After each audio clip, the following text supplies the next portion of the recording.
Welcome back to BFFs. It's your boy, Pat Artis, here with we haven't done a BFFs in a long time on Quick Sixer, so I'm really excited about this. Also, this has been a super long time coming, trying to get this motherfucker on this show. Jesse Butler, what beer have you picked for us? I have picked what a friend and I have dubbed as the true champagne of beers in Pabst Blue Ribbon, PBR. The PBR. Jesus.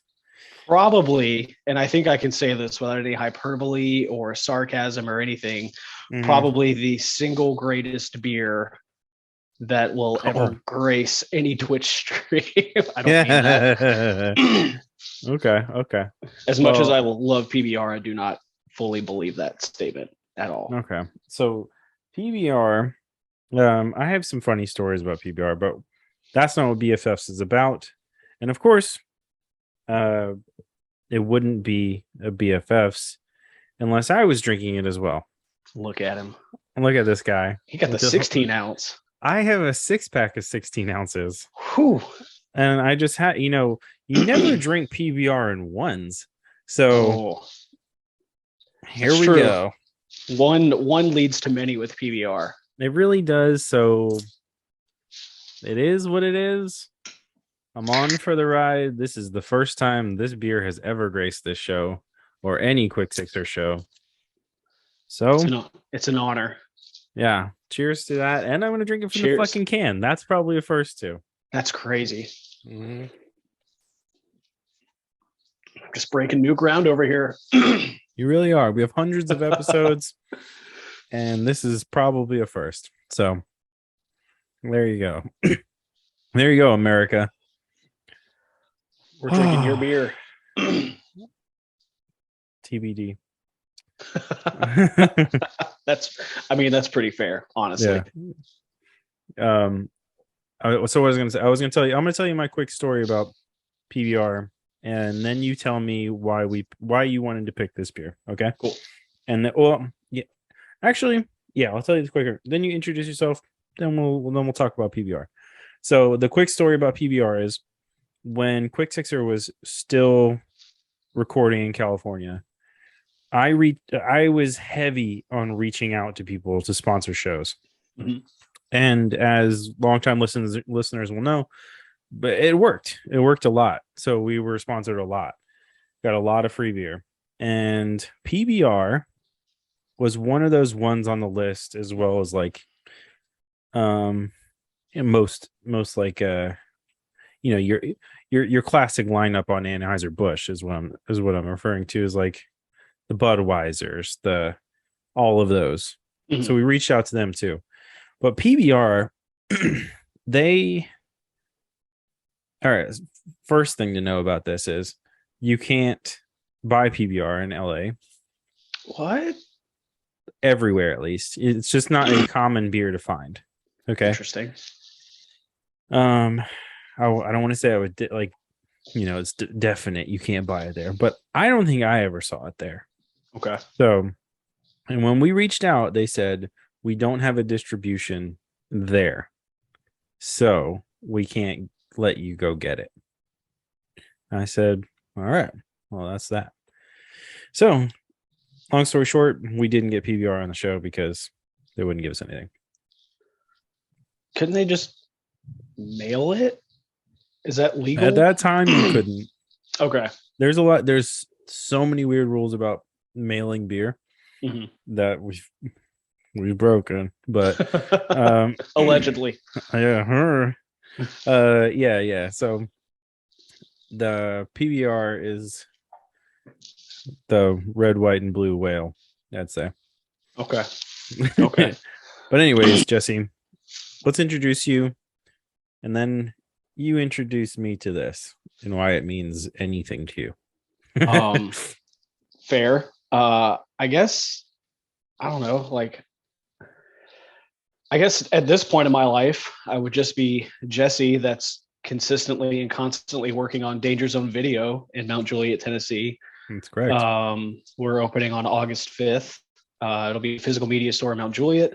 selling VHS, boutique Blu-rays and DVDs, all kinds of movie accessories and knickknacks and whatnot. But I've done some other things. I've done, some work in independent professional wrestling, which ties into my love of PBR. As a commentator, ring announcer, wrestler, all kinds of dumb stuff. But as far as PBR goes, I'll give you a quick story on a tie-in with wrestling and PBR for me. Brittany and I and our friend Chris used to have a wrestling podcast called Kick Out at 2. And when Brittany was still working on Nashville, she had a summer break basically. And we decided, all because of a wrestler named Cold Stone Tim Boston, who was an ice cream. His whole gimmick is or at the time, really heavily revolved around ice cream. Okay. He tweeted at us and asked what he had to do to get on the podcast. And at the time, we were very we were traveling every weekend to go to different wrestling shows, whether it was Atlanta, somewhere in Nashville, Tennessee, Kentucky, wherever. Brittany had that summer break coming up, so we fucking drove to Nebraska to go to a wrestling show to meet this guy and interview him. And a friend of ours told us that we had to meet this guy named Eric Cannon, who I believe was the first PBR sponsored wrestler. If I'm not mistaken, he was either a bartender or worked at music venues outside of wrestling. But right here on his hand, he has, I think it's Place Pabst here. So that's pretty good. Because of our friend Jason, Jason thought that Eric and I looked alike. So got a picture with Eric, talked to him. I think we interviewed him too. He took us to his car, and in his car, in his trunk, he had just garbage bags full of PBR stuff that they had sent him: wristbands, hats, koozies, all kinds of stuff. And he just loaded us up with a bunch of PBR stuff. Jesus. I actually still have one of the PBR wristbands that he gave me, and I've kept it on my gear shifter in every car I've had since. So there's a little introduction tie-in to the PBR. Okay. But I actually have a lot of, the more the closer it got time for us to do this, I was like, man, PBR has been pretty consistent in my life for a while. That's that's kind of the common thread with this show is I thought about it one day and how certain people you think about with certain people and you think oh man, what if someone's coming over your house, you might know what their drink is, right? Or their beer is. They I started thinking about that concept, and it kind of dawned on me that is a thing for everyone. Everyone kind of has some, it's I think about it in beer terms, but there's drink terms, but yeah, it's when I think of certain people, I think, oh, certain beers, which is kind of crazy. I don't know, they're just certain beers I associate with people, and then turns out that's more than just an idea. People usually have some kind of weird or super sweet story that connects them to that particular thing, and even if they don't even fucking like it, they still just have it around. It's nostalgia almost. So it's actually crazy that you bring that up. This isn't a PBR related story, but of all days for this to pop up in my feed, today of all days is very strange. I was on TikTok this morning, and I get a lot of those Reddit TikToks where people just read Reddit posts. And this guy talked about how he accidentally uncovered a deep, dark family secret through Heineken. He always grew up with all the males in his family drinking Heineken. That's kind of what they bonded over. And then there was some relatives party or whatever, and he was in charge of getting the beer, but he personally didn't like Heineken. He always just drank it because he knew everybody else drank it. So, he's like, whatever. Well, it's just easy. So he got 1 6-pack of Heineken and a bunch of other beers, put them in the cooler, mixed them all up. Party's over. He goes back to check the cooler. All the Heinekens are there. He offers them to somebody in his family, and they're like, I don't even like that shit. Give it to somebody else. He's like, oh, that's kind of weird. I feel the same way. Then he goes to I think it was his dad or his grandfather or something. He's like, oh, there's 6 Heinekens left if you want them. and they were like, I've never liked Heineken. I don't understand why Heineken was like the family beer for so long. So then he was at like the very end of the TikTok was basically him saying, so he stood out in the backyard and poured out each beer from the 6-pack, and it felt eerily like a funeral. And that's when I discovered that nobody in my family actually likes Heineken. So we've just been living a lie for all these years. And I was like, I'm glad that's like an innocent dark secret instead of like all the other ways it could have gone. But like Heineken's gross to me. Like, oh, your real grandfather like drank it. Yeah. Not the one that's your real family actually liked it. Yeah, that makes sense. That's really cool. I appreciate you sharing that. It's but it's like it's so true though. Like, like I haven't had a PBR. I probably had one. My brother got on a real kick of PBR for a minute. But I probably haven't had one. Fuck, man. Maybe since college. Damn. Yeah, like it's not a beer I have very often. And I think this was shout out to the homies, but like my boys Dan and Brian, this is all they would buy.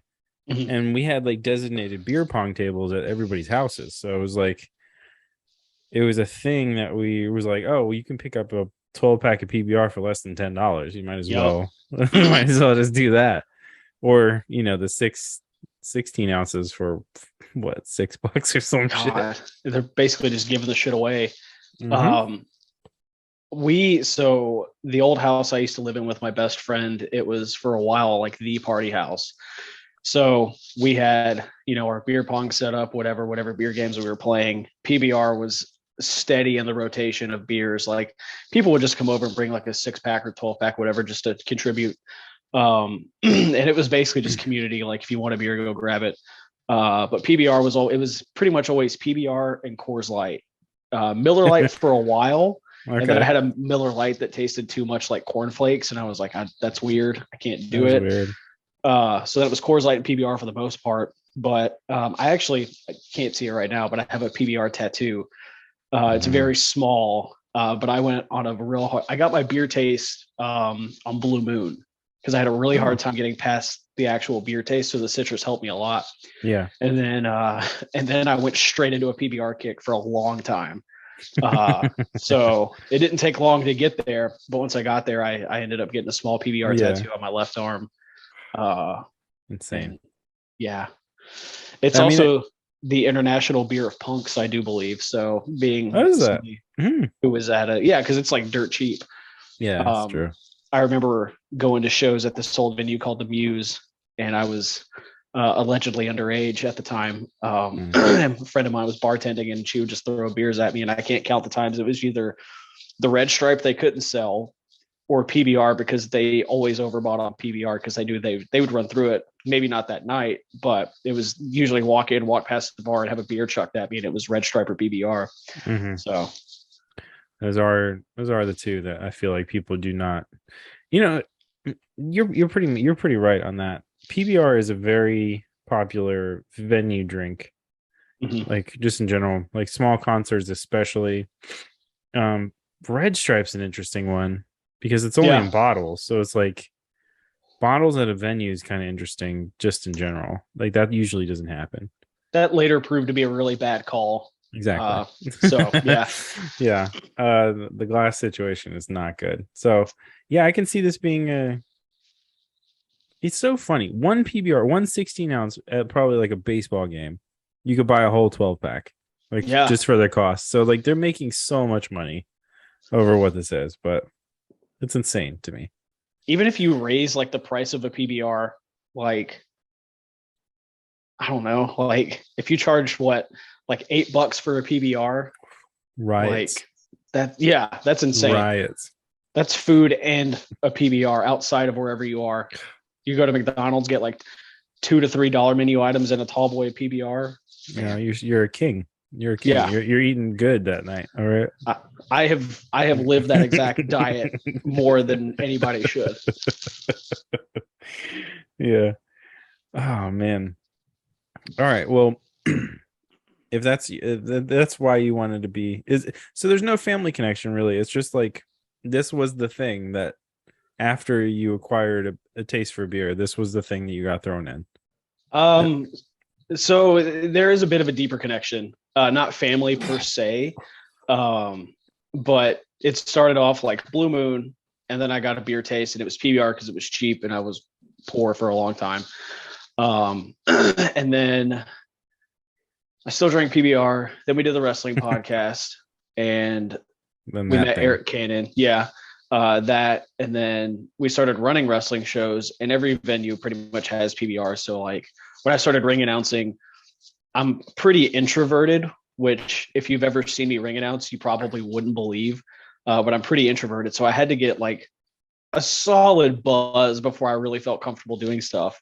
So I would drink PBR because it was cheap, and like people that came to the wrestling shows that I was ring announcing knew that I grew up going to punk shows. So it was just natural for people to hand me a PBR. Like I'd be like, yeah, I need a drink. Somebody would hear that, and then I'd have a PBR in my hand within 5 minutes.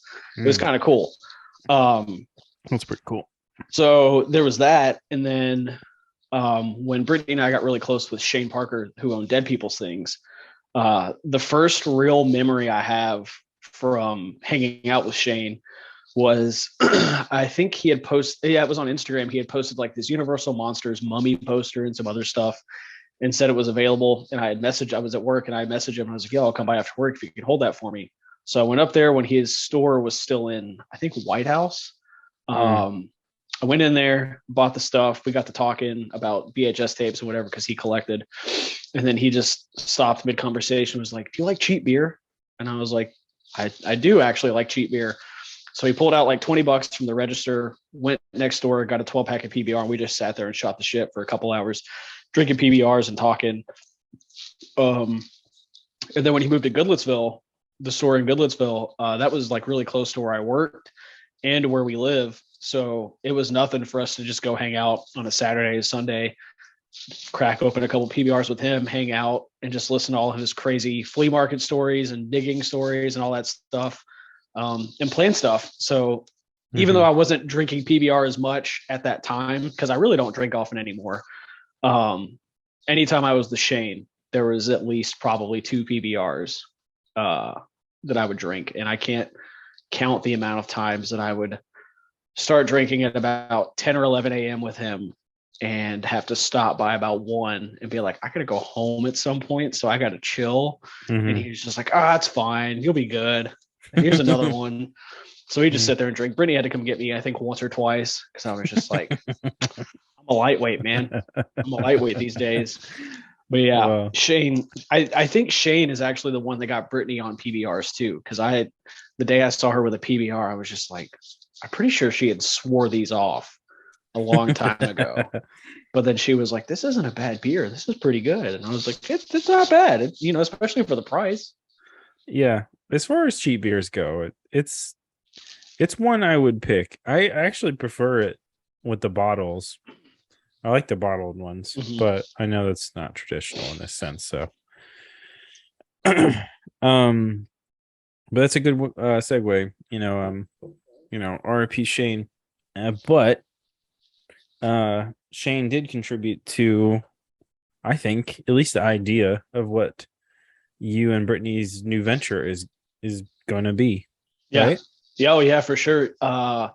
So last summer I had spinal fusion surgery in my neck. And I was down for like 2 months, couldn't do anything. Before that, Shane and I were talking about turning the very tiny closet inside of Dead People's Things into the world's smallest video store.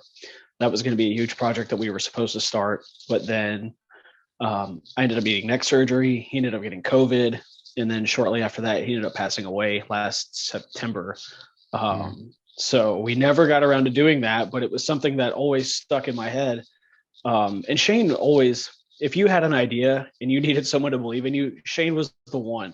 He might tell you like, hey, this is kind of fucking dumb, but I'm here, you got support. Give it a try. Yeah. And that was Shane's big thing, was like, you have to try to know, like if you don't fail, then you'll never, know where to learn from. Yeah. So he was always really big on, he was like, I don't have all the answers, but I can tell you what not to do. And sometimes what to do. I can tell you what's worked for me. It might not work for you, but here's a very loose blueprint. So he gave a lot of people the opportunity to set up at Dead People's Thing, to do pop-ups, and pushed us to do flea markets and other events. Really gave us a free place to spread our wings, and someone established who believed in us. And it might sound silly to some people, but having somebody like Shane back you was, incredible. It's huge. Yeah. He was, a staple at the Nashville flea market, the Redneck Rumble, all these other things. He had connections forever. Like everything from people like me to like these 70, 80-year-old men who would just stop by and talk to him for hours on end. And just to be able to sit there and listen to some of these stories from these older guys about like things they had when they were kids, or things they had found, or stuff they were trying to sell or trade to Shane, like the stories were just insane. And the appreciation that Shane had for all these things is something that I feel like I've picked up. Even if I don't collect it, I have an appreciation for people who collect things, just because I love how the mind works, what people are interested in, what people are connected to. I think it's so fascinating. And I think Shane really helped pull that out of me, as opposed to being somebody who's like, well, that's dumb. Why would anybody collect thumbtacks? Well, to this one person in the world, there's like 300 different types of thumbtacks, and they've got a little cork board with every different type. I think that's fucking cool now. Back in the day, I would have been like, well, that's kind of dumb. But, there's just an appreciation for different things that I got from Shane. Okay. Yeah, no, it makes sense. Shane was a cool dude. Me and Meg got to meet him one time, only once, but he was a nice guy. So yeah, it's a shame. He left a lasting impression on a lot of people, and pushed a lot of us to do a lot of really cool stuff that we probably wouldn't have felt comfortable doing if we didn't have somebody like Shane in our corner. Having your girlfriend or your spouse or your partner back you is one thing, but when you have a guy who's got a fairly successful business saying, fuck yeah, go for it. I think this idea has some legs. It kind of lights a different fire under you. And Shane was one of a kind, man. One of a kind. For sure. Yeah, definitely a cool dude. But that leads us to what at the time of this posting has been 7 days old. So tell me 7 days in how you feel about Danger Zone. Let me look into my crystal ball. Yeah. No, man, I'm excited. I am not a person who does well with sitting around. I left my job. I worked for Jenny's Splendid Ice Creams for probably 3 years altogether, and I learned a lot of great stuff from that place that I've carried with me, through different phases of life. But this is, I started doing pop-ups and flea markets probably about 3 years ago, and this has always kind of been, I don't want to say like the end all be all goal, but it's been a huge like pipe dream. Basically, you don't ever think you're going to be able to open a video store, especially not in 2022. When I first started doing pop-ups and stuff, I had friends in New York where there were still at the time active video stores saying it's going to flop, like enjoy it while it lasts. I'd make a couple $100 at these pop-ups and flea markets. And, at the time I was buying tapes for next to nothing. So I was making decent money, but at the same time, it also wasn't a lot of money compared to what I could have been making if I was doing other shit. So I don't know, man. Like it's just, I feel like for the last couple of weeks, I've just been like spinning my wheels because I've just been like doing little stuff to get the store ready. But now that it's like here, essentially, it's crazy. The amount of support we've already received has been insane. And anytime I get a little nervous, I just think about how like when we did Punk Rock Flea Market, there was probably like 30, 40 people just asking about it, which I didn't even think about that being a thing that day. I'm really fucking stoked. Like being able to do this is insane. I feel like I have hacked the system in a weird way because now I have a place where I, show movies on VHS for once a month at no quarter, and we're opening a video store, and it's just insane. So much has happened in 3 years to like from where I started to where we are now. It's insane. Yeah, it's super cool. Do you want to talk about the stuff at No Quarter, or you want to keep talking about Danger Zone? I mean, I can tie it all together. Yeah, tell us what the VHS thing at No Quarter is, and what No Quarter is if you're in Nashville. Gotcha. Yeah. So I mean, like I said, I've been doing pop-ups and flea markets for like 3 years, and through that, people catch wind. I was talked about in the East Nashvilleian magazine in the I think it was the Bad Influencers Guide to the Holidays, which is pretty sick, honestly. I never thought that would be a thing, but through that, people, that's a pretty highly read publication here in Nashville. Yeah. Through that, people find you through other, word of mouth. And the owner of No Quarter had actually reached out to me. No Quarter is a bar/pinball arcade here in East Nashville. And if you are a pinball nerd at all, then it's like heaven, because they've got a bunch of different pinball machines. They've got all these fun drinks and snacks. It's a wonderful place.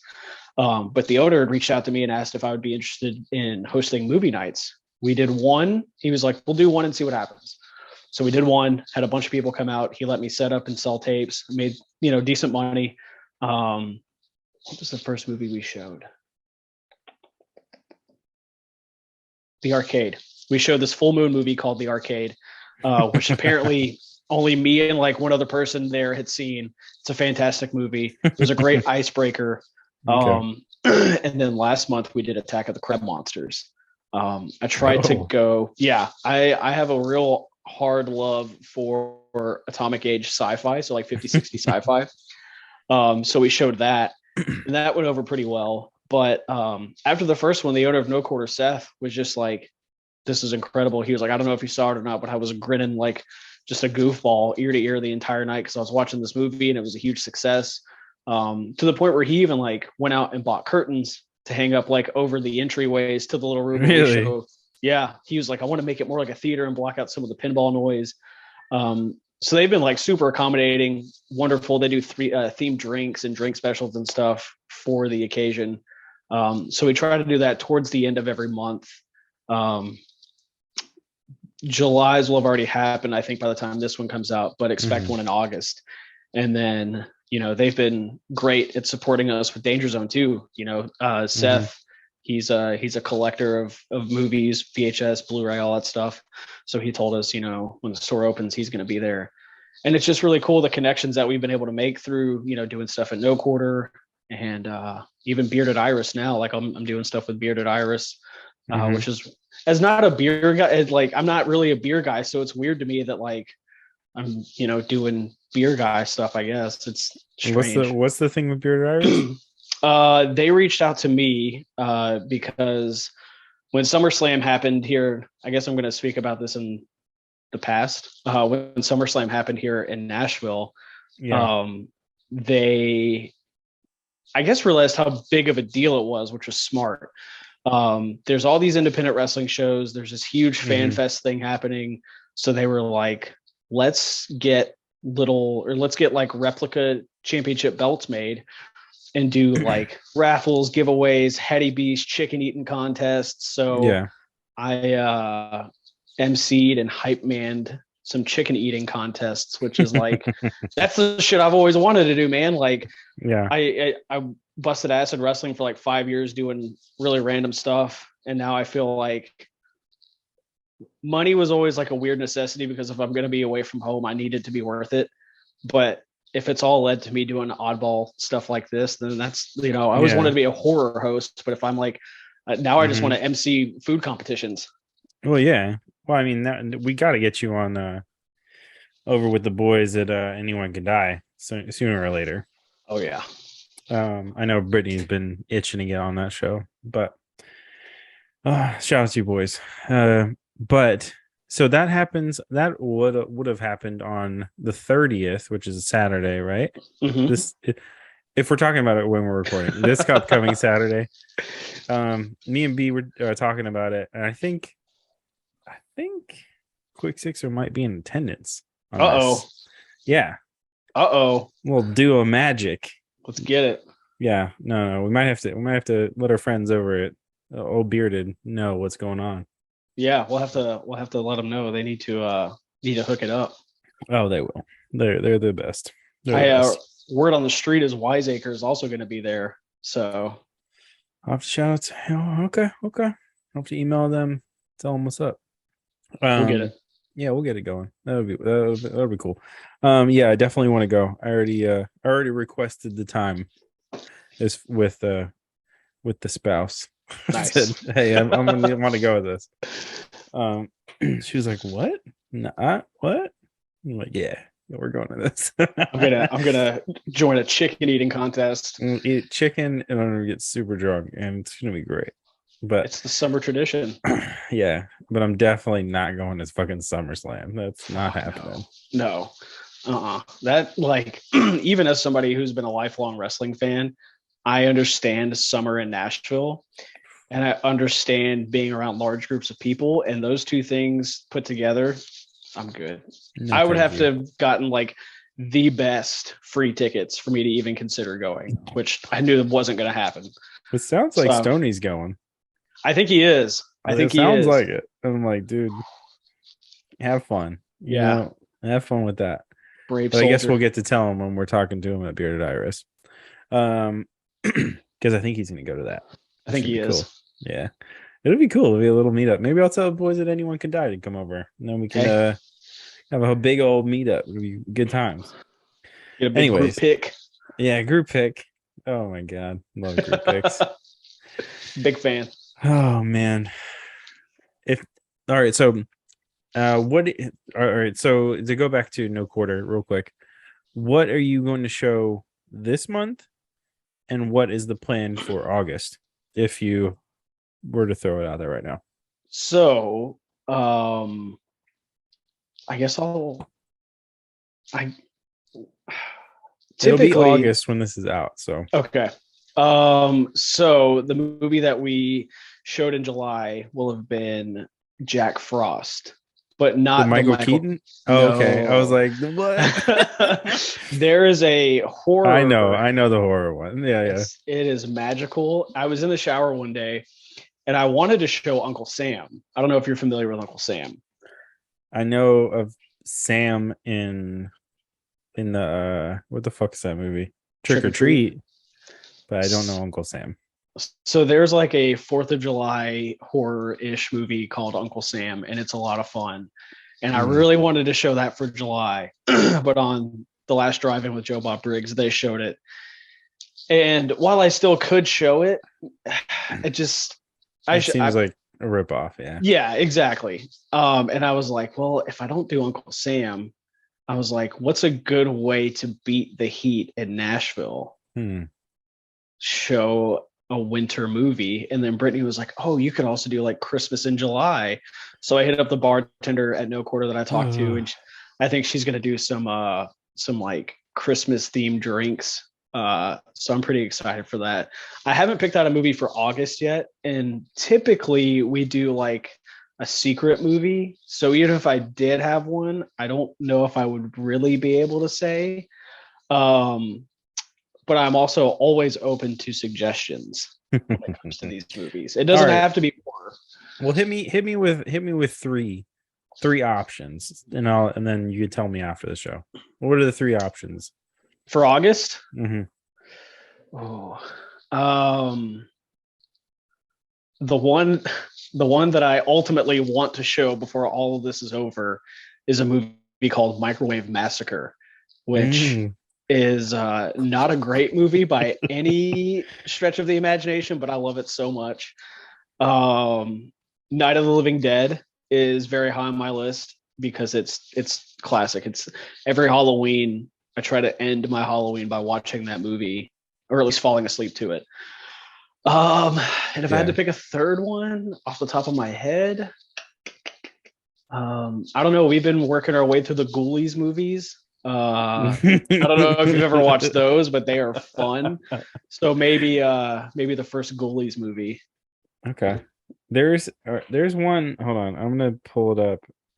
This is off. It's not off topic, but I'm gonna pull up this movie that I saved on HBO Max. I'm gonna see if you've seen it because I watched the trailer for it and I was like, what the fuck? How have I never seen this? And Time Bandits. I've never seen it, but actually, I bought about 1,000 tapes from a guy recently, and it was in there. Really? Yeah. So I think I actually stumbled across it yesterday while we were working at the store. So I might have to pop it in. This thing. Yeah, it looks, dude, the trailer is nuts. Okay. It's on HBO Max. It's on HBO Max right now. Okay. And in HD if you want to watch it in HD. Yeah, I'm gonna add it to my letterboxd right now. That way I can't forget it. I was tripping. I was like, in 1981, it's 2 hours long. The trail, dude, watch the trailer when we're done with the show because it's just batshit crazy. Like, I don't know how it got made. Like, I really don't. It's that weird. Oh yeah, this is going to my want to watch list right now. Basically, from what I got from the trailer is a bunch of little people jump through time and a kid gets tangled up in their business and gets brought along for an adventure. That's what it sounds like.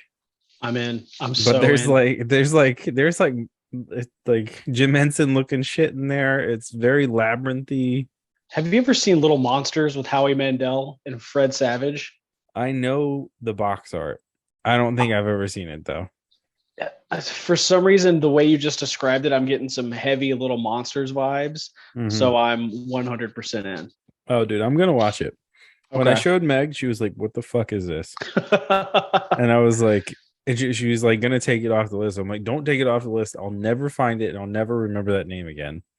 So Time Bandits. Now it's in video form, so I can remember it if I want to. But yeah, Time Bandits. It's something I've never heard of. It was never. That was one of those ones like never on TV growing up. I've never heard of that before.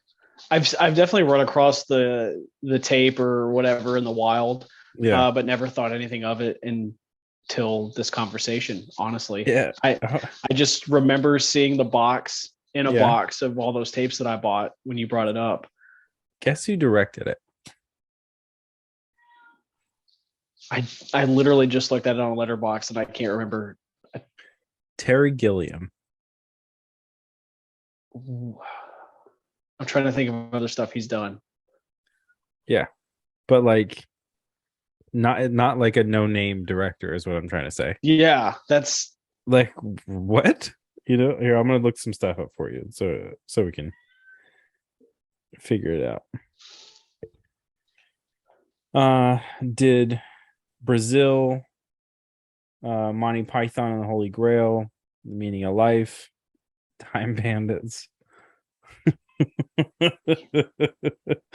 A whole bunch of random shit. Oh yeah, Jupiter Ascending, that thing with homeboy from Step Up or the dance thing. Fuck, why can't I remember his name right now? He's in the 21 Jump Street movies with the Jonah Hill. Is it Channing Tatum? Yeah, with Channing Tatum. I don't know how I know that. There's a movie called Jupiter Ascending with Channing Tatum and Mila Kunis, and it's so fucking weird. But there's that. This is like he's done some weird shit. But yeah, I guess the Monty Python shit is the famous shit. Spies Like Us is pretty big, right? Is that what I'm thinking it is? The Zero Theorem is god awful. Oh, I miss Dan Aykroyd. The Imaginarium of Dr. Parnassus. So Heath Ledger's last joint. Oh, he did Fear and Loathing. That makes sense. Yeah, and 12 Monkeys. Weird. So the Time Bandits is very Monty Python-y. Okay. Like, it's like that. Okay. I had friends, we had all probably just dropped out of high school or been kicked out. And I had some friends who were really into like some Monty Python movies. So for a while, Monty Python movies, my house was kind of like a squatter house, essentially. If you didn't have anywhere to go, you just stayed at my place. That So was definitely mine too. yeah, Monty Python movies are on quite a bit. This is really before I had an appreciation for movies too. Monty Python was on quite a bit, and then one of our friends got a job at a video store in Laverne where we lived, and he would just when people would return like porn DVDs, he would just like snatch them and bring them home, and we would just have like a weird viewing party of them just to like laugh, like watch them like bad movies basically. That's definitely a teenage or like a high school teenage thing to do for guys. We were probably Guys do that. like, I'm sorry, everybody. Guys do that. They'll watch porn in a group. They will do it. It wasn't even uncomfortable because like the acting was so bad. Aside from like the sex scenes, it just felt like we were watching just a really horrible movie. Yeah. It's basically what Cinemax was for like 25 years. Yeah, that's how they made their money for sure. 100%. Yeah. But that's what that was. Yeah. So back it up a little bit. You've already opened Danger Zone April 5th. Is there anything, I don't know, is there anything you've learned since the open?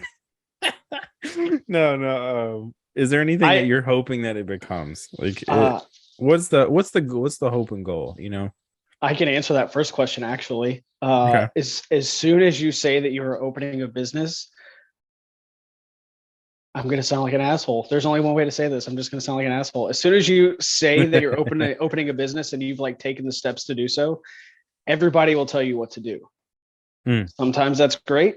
Sometimes it's not. You kind of just have to take every little piece of advice or every little nugget of knowledge that people want to share with you and kind of just cherry pick what applies to you.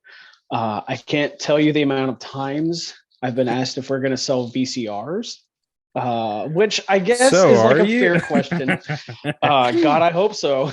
Yeah. No, we've got a small stockpile set aside for opening day, and you know, I highly doubt all the VCRs sell opening day. So yes, we will have VCRs.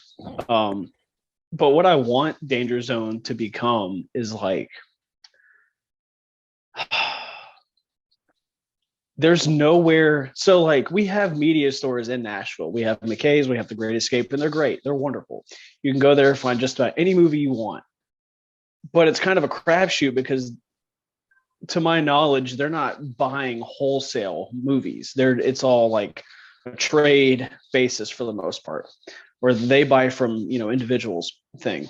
So the cool thing that we're doing is we're going to Arrow and Vinegar Syndrome and all these boutique labels and saying, hey, we want to wholesale and carry some of these titles that we can't get here unless, you know, maybe I know McKay or Great Escape is really good about posting like when they buy like a haul of stuff. And so if they're like, we just got all these horror tapes in, they'll post it to Instagram, and it's smart. I can't tell you how many times over the last week that I have been sent the same Instagram post because they bought a whole collection of horror tapes. I want to be the place where if you're looking for something very niche and specific, you know you can find it with us. I want to cater to not just the people that are looking for like obscure horror, but something that for some reason I have taken as like a personal mission. One person asked me if we were going to have a kids section, and I was like, oh yeah, we'll definitely have like Disney tapes or whatever. And then I got to thinking about it. I was like, well, you can go to any thrift store and find just about any Disney tape. Like that's not special. So I had been stockpiling tapes for a while, had a bunch of storage, recently just bought around 1,000 from this guy. I had an estate sale and probably picked up another 50. And the reason I bought the 1,000 tapes, there was some really good rare stuff in there that's like pretty big money, but it covered every single end. It covered, you know, your Disney clamshells, your kids, your like staple comedy, action, your horror, all that stuff. Even some like weird like train tapes and like I don't even know what they're called, like just tapes on like Hawaii and just different shit like that. So I knew I was covering every end with that. And then for whatever reason, I just made it like my personal mission to make this kids section as badass as it could be.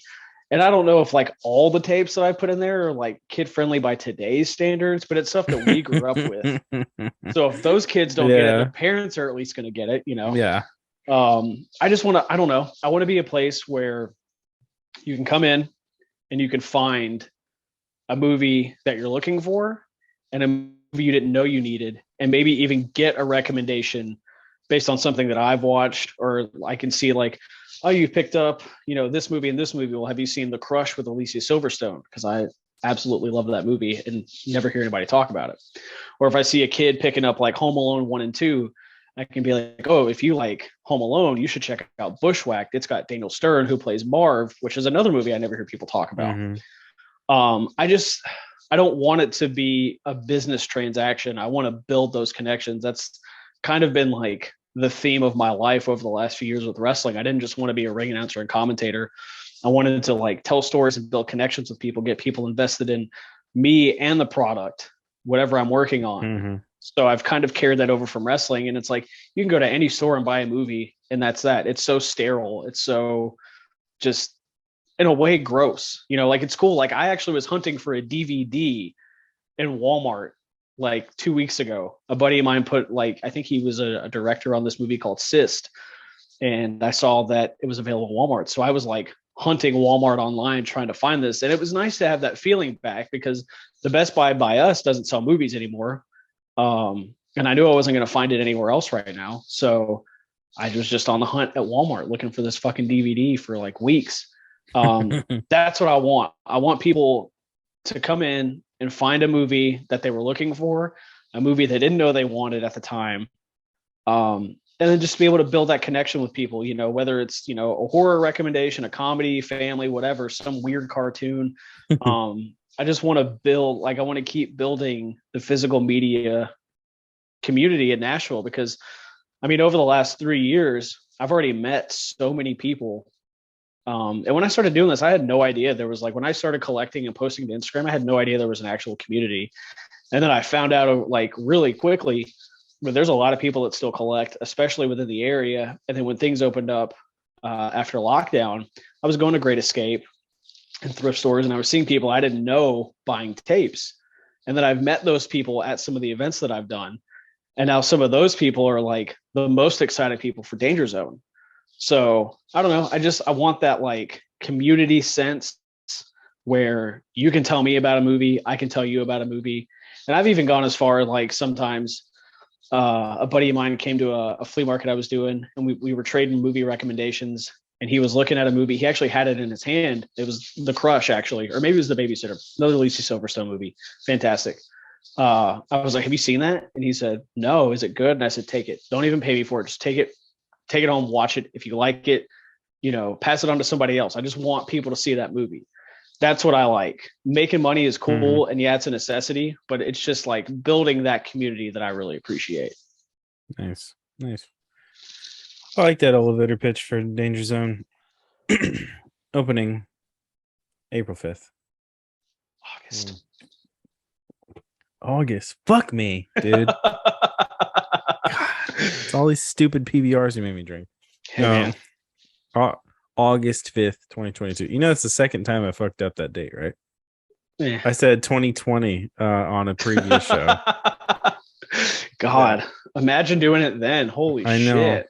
I said April 5th, 2020, and Brittany was like, what? Yeah, I was like, yeah. No, April. So everyone knows April 5th, 2022. God, God damn it. August 5th, 2022. August 5th. PBR, great for memory loss. 8/5/2022. August, not April. Why am I got April on the mind? I mean, we'll be open in April too, so come by in April. That's true. Well. And yeah, vacation. That's true. Why do I got April on the mind? I don't know.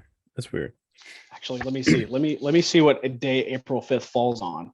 We can make this super specific. Oh yeah. Next year. It doesn't matter though. August. It's 5th. A Wednesday.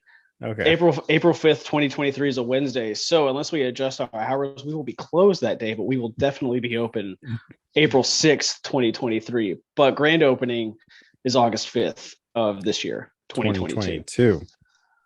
And do you want to talk about those hours and those like what days you'll be open and whatnot? Yeah, sure. We decided for now to shoot for Thursday through Sunday, 10 a.m. to 7 p.m.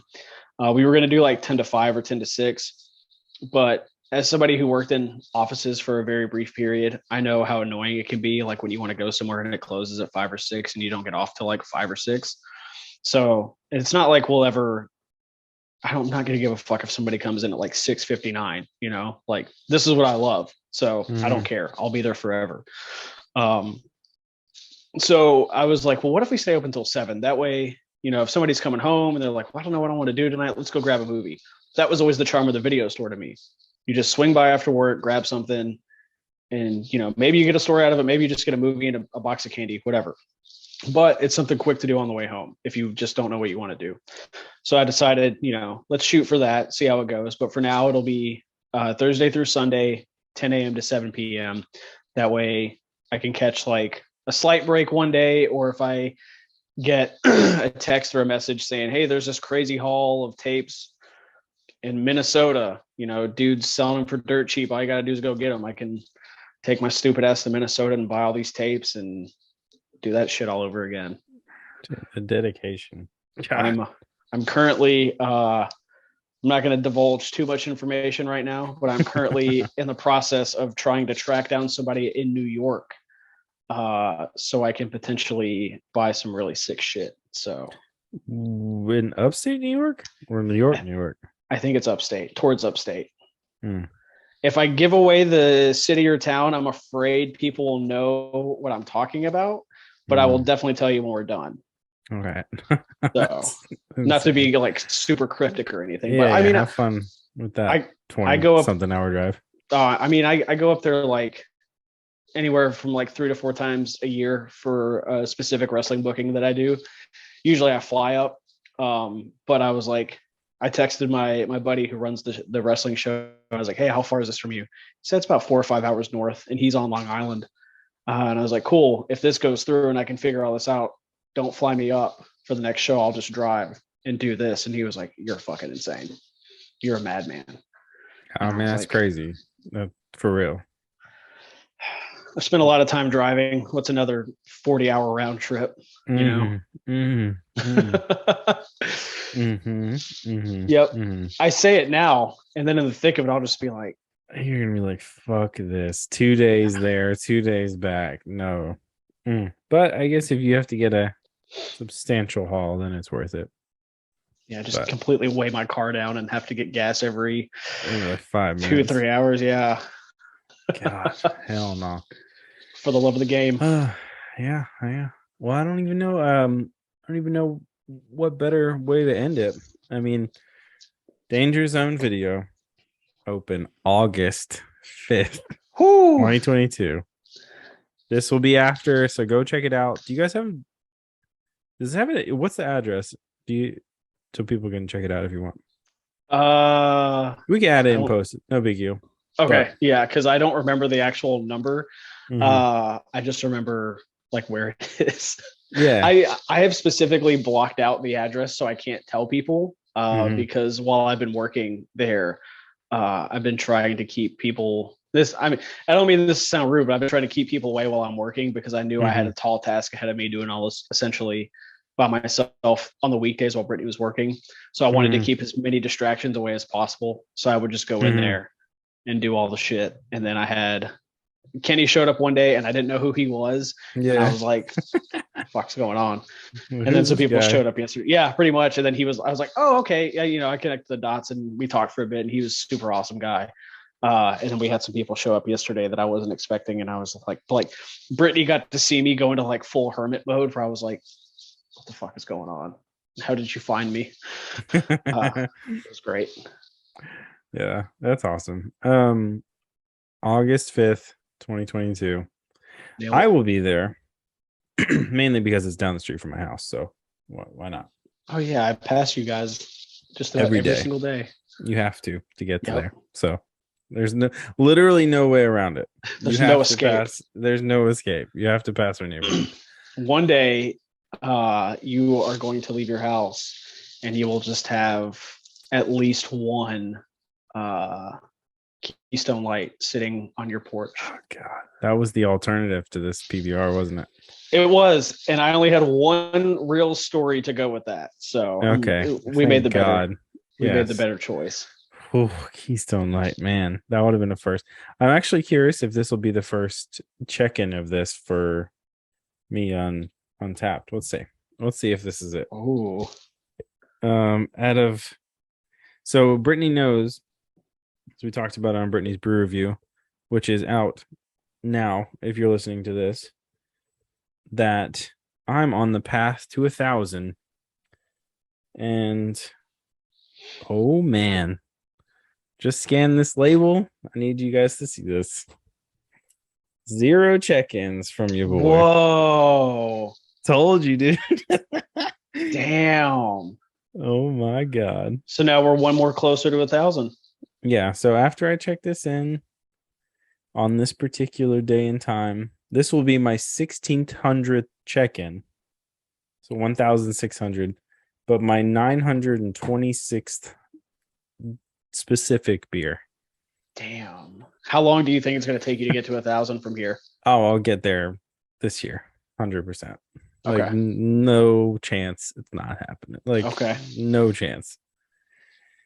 Actually me and B were talking about something. I think I might try to plan the 1,000 if I don't hit it super early. Might try to plan the 1,000 around my birthday. That could be kind of cool. When is that? December. Okay. So that could be kind of cool.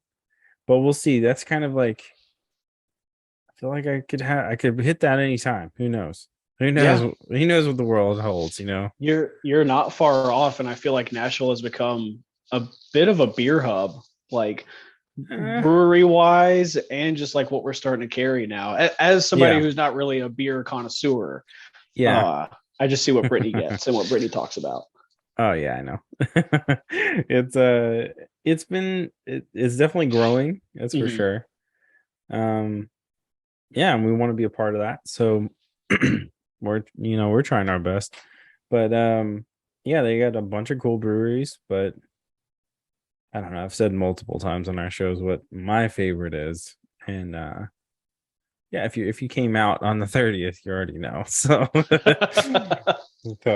but it's hot Keystone Light. Yeah, hot Keystone Light. It's a hot summer day. I want to be dehydrated before I start drinking it. I want to have a headache just looking at this beer. Yeah, I just want to just be angry about it. Resentful. I want to taste hatred. Taste hatred. Yes. That's what it is. That's all. I'm gonna since we're never gonna do it, I'm gonna share my Keystone Light story with you. Okay. Let me polish this off real quick. So I used to play in a hardcore band called Hard Way Out, and we got booked somewhere in Kentucky on a Sunday. It turns out it was a dry county, and we were playing at a bar. And I pretty much always got drunk whenever we played shows. There was always free beer, or you get like you basically get an open tab as a band. And I was one of the only guys in the band at that time who was, I think I had just turned 21 or I was 22. So we played our set, and I was just like, can I get a fucking beer up here or something? And they were just like, dry county. And I was like, fuck, all right. So I'm outside after our set. I'm sweaty. I'm gross. I'm tired. My voice is completely shot. And one of these strange men approaches me and he goes, heard you were looking for a beer. And I was like, yeah.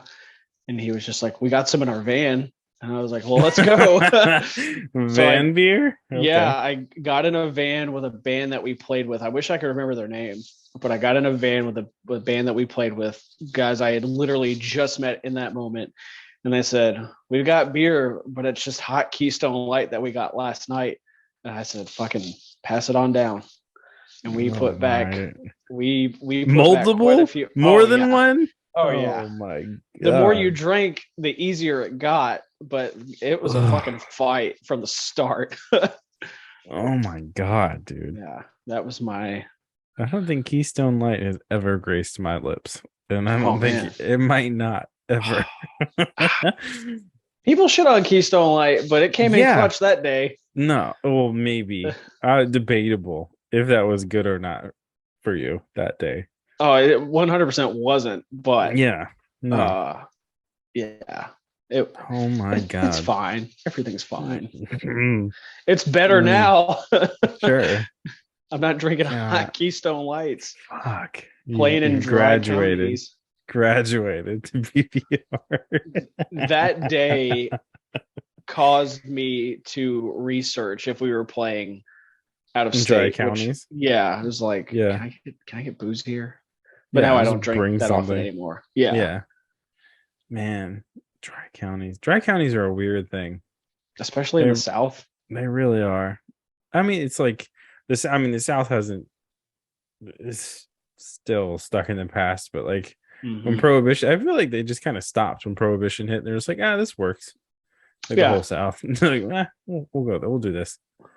But yeah, man, we were in. A lot of people, a lot of places are still like, we don't sell alcohol on Sundays or blah blah blah.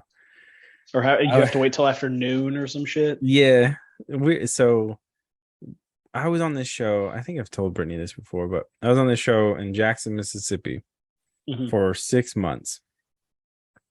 We had to live there. And yeah. And yeah. There's I know, moment of silence. But it was a place where you couldn't buy beer or alcohol on Sundays. But we just so happened to not know that at the time.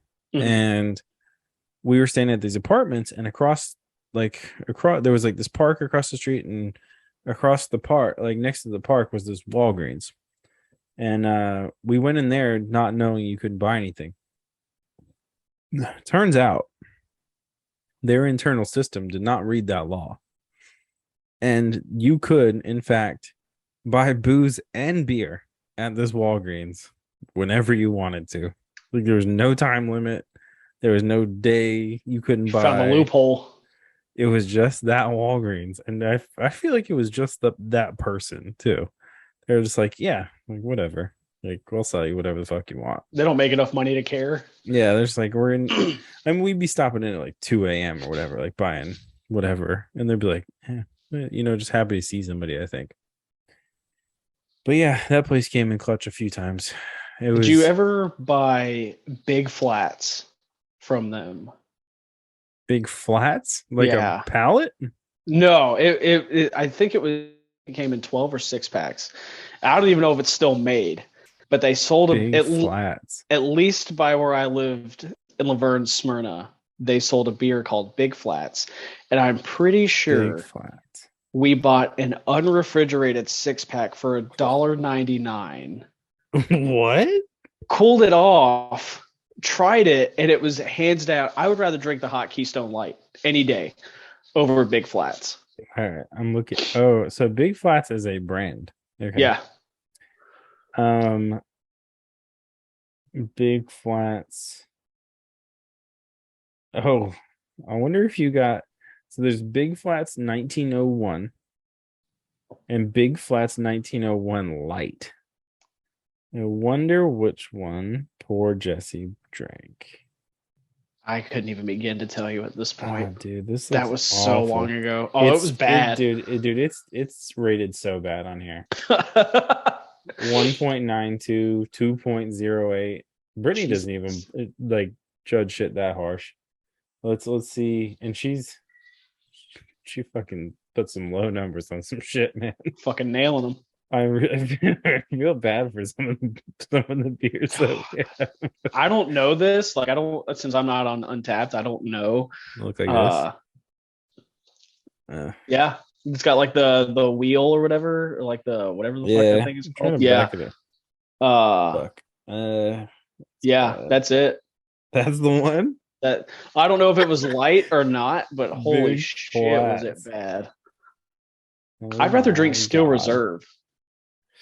I don't know your thoughts on Steel Reserve, but it's not delicious. So you're talking to a guy who's for sure had 40s of like King Cobra and shit before. So it's like there's a tier, all right. There's levels to this shit. That is a different level. that I do not willingly walk into We most of the said time. $1.99. Yeah, Let's give it a shot.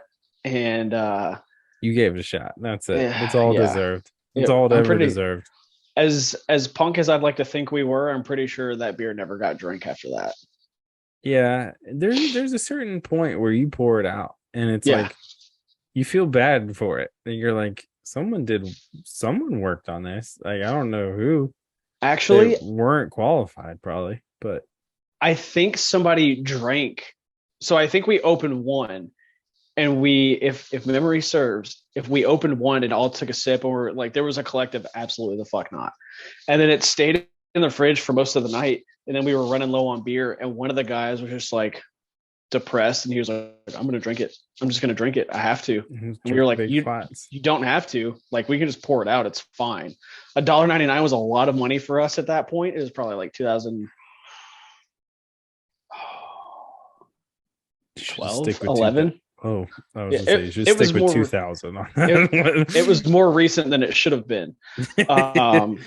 But yeah, he was just like, I'm gonna drink it. I have to drink it. And we were like, you don't have to do anything. He drank, I'm gonna say he drank at least 3 of the remaining 5.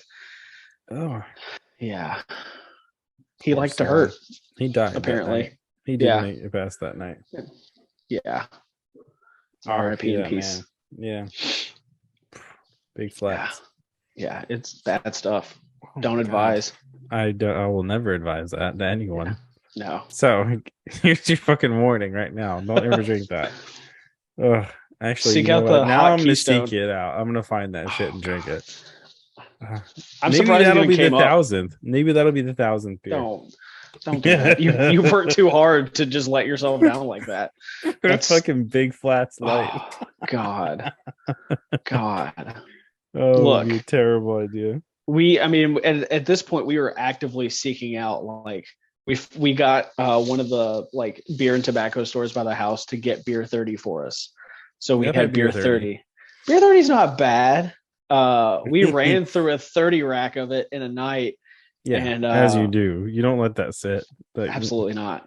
We woke up the next day and we were all just like, had the worst hangover, like the worst hangover that any of us have ever had. And I'm like looking at the box and the cans, and there was like no alcohol content, like no label for the alcohol content, no ingredients, nothing. Just purple and blue can, beer 30, that's it. And I was like, what the fuck did we put into our bodies? And then we found another 30 pack called Pong Beer, which was a 30 pack that was supposed to come with a ping pong ball. That was little prize. Yeah, like a cereal box. Just a cereal box full of hurt. Let's see what beer 30. All right, beer 30 does not even come up as a beer in here. All right, but I wonder what it's. Oh, hold up, maybe beer 30. I wonder. I'm gonna Google it because I really want to know who makes beer 30. I know it's an actual like.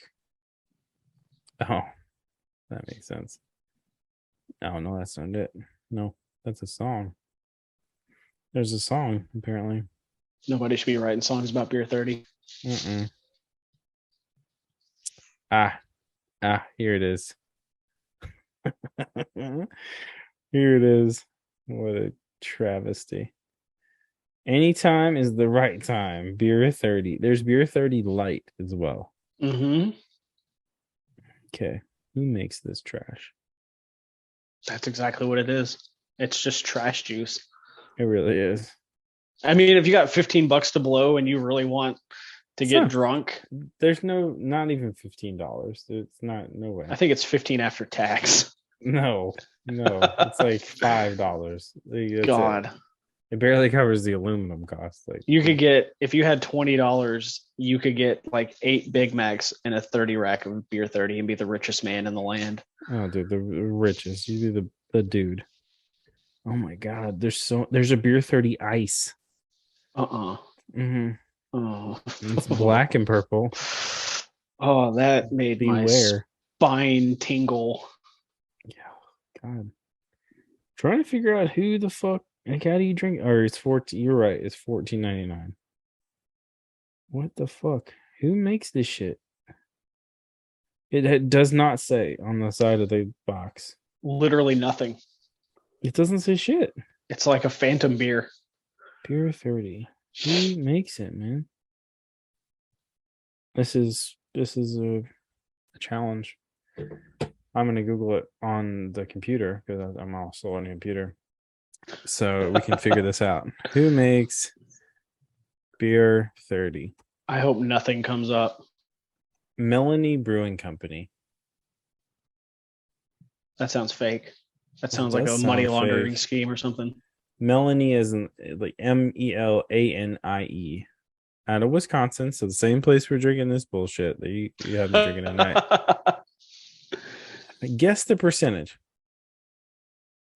What's for like a normal like Budweiser, Bud Light? What's like the typical alcohol content? So I have something to go off of. This is beer 30 light. Hold on.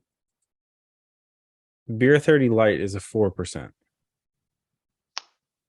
So I'm going to say regular Budweiser is 5.2. So I'm going to say regular beer 30 is 6%. Oh my God, Jesse, there's so many different kinds. I knew about beer 30 and beer 30 light, but finding out there's an ice and whatever else there might be. Dude. I need them to get into the seltzer game is what I need. Oh, beer 30 ABV regular is 0. There's no alcohol in it. And regular beer 30? Regular beer 30 is no alcohol. That's what it says. Then how did I wake up with one of the worst hangovers of my life? It just says not listed. Oh. Not listed. So there's probably beer, or there's probably alcohol, but it's not listed.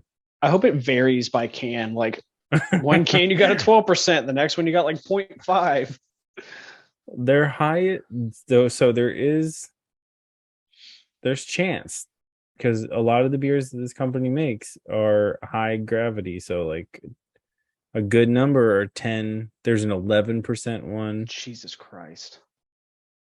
Beer 30 ice is 5.5. Something about ice beers, I'm just like, I can't do it. So I'm going to bet you beer 30 is like probably 6.0. I'll bet that for real. That's probably why. That I just remember waking up the next day and I was so hungover. Like, oh my God. A lot of times when you're hungover, you're like, what's the greasiest thing I can put in my body? But the thought of eating just made me want to die. Yeah. And then we ended up at a Chinese buffet. Oh. And I did the math, and between the beer, there was like 3 of us, I think, that were drinking beer that night. Between the 3 of us, we drank 50 beers that first night. So we're sitting there hungover. 3 people? Yeah. I don't know if that's like a lot or not, but we were on a mission just to get pretty blacked out. That's pretty up there. That's for sure. So we're sitting at the Chinese restaurant and we're like going through the numbers. I was like, all right, so we had the 30 beer 30s and then we had whatever else. And I was like, we probably drank about 50 beers between the 3 of us last night. And I was like, if we drink 50 more tonight, that's 100 beers in 2 days. So we just decided that was what we should do. So we gathered all of our money and I think got another 30 rack of beer 30 and some other shit. And at the time, my best friend didn't drink beer, so he was only drinking 4 Locos. Yeah, that's where we were at, man. Okay, that's a choice. And that's when I think that was right before they like changed it. Yeah, so wouldn't do weird things to you. he was drinking like the straight up death juice. Yeah, shit that was killing people. Yeah, he was a fucking beast, man. He would drink like 3 or 4 of those things in a night, and I did not fucking understand it at all. At all. No, thank you. Mm-mm. Well, anyways, August 5th, 2022, Danger Zone video. Where can people follow you guys? I know you guys are doing just on social, so what's tell everybody where you can find you, and then we out of here. Yeah, for now, if you want to look up Danger Zone, we're on Instagram exclusively right now. I'm sure that'll change in the near future, but you can find us on Instagram at Danger Zone Video. If you're interested in any of the weird shit that I do personally, or if you're interested in just VHS tapes, you can follow me on Instagram at VHS Party Tonight or at Righteous Jesse. If you care about chicken eating contests and professional wrestling and the weird shit that I do. So yeah, that's pretty much it these days. Mm-hmm. And of course, you can catch Brittany on Brittany's Brew Review, and she'll be talking about Danger Zone a lot as well in the next couple months. So I know specifically she's talking about it the day after it opens in this particular month. So hope you liked that one because it was a fun one. Hell yeah. But anyways, this is BFFs. I appreciate you coming on, Jesse. Yeah, thanks for having me, man. Yeah, man.